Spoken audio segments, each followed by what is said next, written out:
موت پہ رشتے ٹوٹ جاتے. میرے نبی نے اس دن بھی اپنے رشتے کو نہیں توڑا.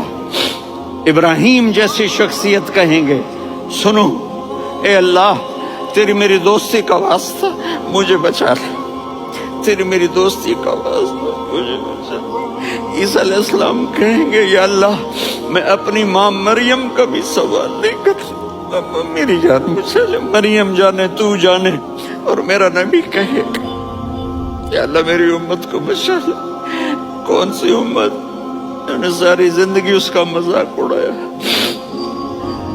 میرا نبی کہتا دفع ہو جاؤ, دور ہو جاؤ میری نظروں سے, تم نے میری نسل کو قتل کیا, تم نے میرے گھرانے کو اجاڑ دیا.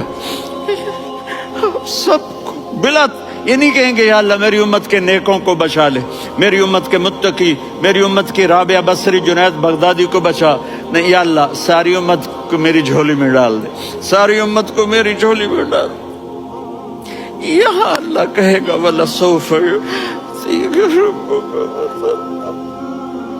اپنے والدین کی عزت کرو.